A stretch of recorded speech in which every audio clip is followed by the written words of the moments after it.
Doctor ಭಕ್ತವತ್ಸಲ ಅಂತ ಹೇಳಿ principal JSS polytechnic Mysuru.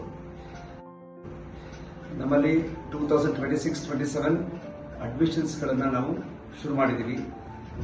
ಪಾಲಿಟೆಕ್ನಿಕ್ನಲ್ಲಿ ಬೇರೆ ಬೇರೆ ರೀತಿಯ ಪ್ರೋಗ್ರಾಮ್ಸ್ಗಳಿದ್ದಾವೆ. ಅದರಲ್ಲಿ ಕಂಪ್ಯೂಟರ್ ಸೈನ್ಸ್ ಮತ್ತು ಇನ್ಫಾರ್ಮೇಶನ್ ಸೈನ್ಸ್ ಅಂತ ಹೇಳಿ ಎರಡು, ಈ ಸಾಫ್ಟ್ವೇರ್ ಸಂಬಂಧಪಟ್ಟ ಹಾಗೆ ಎರಡು ಪ್ರೋಗ್ರಾಮ್ಸ್ಗಳಿದ್ದಾವೆ. ಕಂಪ್ಯೂಟರ್ ಸೈನ್ಸ್ ಮಾಡೋದ್ರಿಂದ 3 ವರ್ಷ ಡಿಪ್ಲೊಮಾ ಮುಗಿದ ಮೇಲೆ ಅವ್ರಿಗೆ ಬೇಕಾದಷ್ಟು ಸಾಫ್ಟ್ವೇರ್ ಕಂಪನೀಸ್ಗಳು ನಮ್ಮ ಪಾಲಿಟೆಕ್ನಿಕ್ಗೆ ಬಂದು ಕ್ಯಾಂಪಸ್ ಡ್ರೈವ್ಸ್ಗಳನ್ನ ಮಾಡ್ತಾರೆ. ಫಾರ್ ಎಕ್ಸಾಂಪಲ್ ಇನ್ಫೋಸಿಸ್ ಬರುತ್ತೆ, ವಿಪ್ರೋ ಬರುತ್ತೆ, TCS ಬಂದಿದೆ, ಇದಲ್ಲದೆ ಅಕ್ಸೆಂಚರ್ ಬಂದಿತ್ತು. ಸೊ ಈ ತರದ್ದು ಪ್ರತಿ ವರ್ಷ ನಮ್ಮ ಪಾಲಿಟೆಕ್ನಿಕ್ ಬಂದು ಹೇಗೆ ಇಂಜಿನಿಯರಿಂಗ್ ಕಾಲೇಜಸ್ಗಳಲ್ಲಿ ಪ್ಲೇಸ್ಮೆಂಟ್ಸ್ ಮತ್ತೆ ಕ್ಯಾಂಪಸ್ ಇಂಟರ್ವ್ಯೂಸ್ಗಳು ನಡೆಯುತ್ತೋ ಅದೇ ತರ ನಮ್ಮಲ್ಲೂ ಕೂಡ ನಡೀತಾ ಇದೆ. ನಮ್ಮ ತುಂಬಾ ಜನ ಹುಡುಗರು ಇಲ್ಲಿ ಸೆಲೆಕ್ಟ್ ಆಗಿ ಅವರು ಒಳ್ಳೊಳ್ಳೆ ಕಂಪನೀಸ್ಗಳಲ್ಲಿ ಕೆಲಸ ಮಾಡ್ತಾ ಇದ್ದಾರೆ.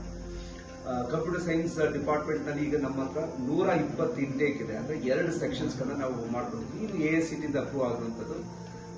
ಹೈಲಿ ಕ್ವಾಲಿಫೈಡ್ ಫ್ಯಾಕಲ್ಟೀಸ್ಗಳಿದ್ದಾವೆ, ಎಕ್ಸ್ಪೀರಿಯನ್ಸ್ ಫ್ಯಾಕಲ್ಟೀಸ್ಗಳಿದ್ದಾರೆ. ಅವರೆಲ್ಲರೂ ಕೂಡ ಅವ್ರ ಕ್ವಾಲಿಫಿಕೇಶನ್ಸ್ಗಳಲ್ಲದೆ ಅಡಿಷನಲ್ ಆಗಿ ಬೇರೆ ಬೇರೆ ಪ್ರೋಗ್ರಾಮ್ಸ್ಗಳು, ವರ್ಕ್ಶಾಪ್ಸ್ಗಳು ಮತ್ತೆ FDP ಪ್ರೋಗ್ರಾಮ್ಸ್ಗಳನ್ನ ಅಟೆಂಡ್ ಮಾಡಿಕೊಂಡು ತಮ್ಮ ನಾಲೆಡ್ಜ್ ಅನ್ನ ಅಪ್ಗ್ರೇಡ್ ಮಾಡಿಕೊಂಡು ಹುಡುಗರುಗಳಿಗೆ ಸಾಧ್ಯವಾದಷ್ಟು ಬೆಸ್ಟ್ ನಾಲೆಡ್ಜ್ ಟ್ರಾನ್ಸ್ಫರ್ ಮಾಡ್ತಾ ಇದ್ದಾರೆ.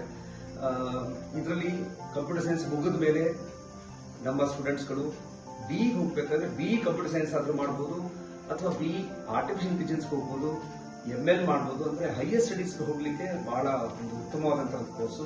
ಜಾಬ್ ಆಪರ್ಚುನಿಟೀಸ್ಗಳು ಇದಾವೆ, ಹಾಗೆ ಹೈಯರ್ ಸ್ಟಡೀಸ್ ಮಾಡೋಕ್ಕೂ ಕೂಡ ತುಂಬಾನೇ ಅನುಕೂಲ ಆಗುತ್ತೆ. PUC ನಲ್ಲಿ PCMC ತಗೊಳ್ಳೋದಕ್ಕಿಂತ ಇಲ್ಲಿ ನಾವು ಬಂದು ಡಿಪ್ಲೊಮಾದಲ್ಲಿ ಕಂಪ್ಯೂಟರ್ ಸೈನ್ಸ್ ತಗೊಂಡ್ರೆ ಅವ್ರಿಗೆ ಒಳ್ಳೆ ಇಂಜಿನಿಯರಿಂಗ್ ಕಾಲೇಜ್ ನಲ್ಲಿ ಅಥವಾ ಒಳ್ಳೆ ಕಂಪನಿನಲ್ಲಿ ಹೋಗ್ಲಿಕ್ಕೆ ಬಹಳ ಅನುಕೂಲ ಆಗುತ್ತೆ. Thank you.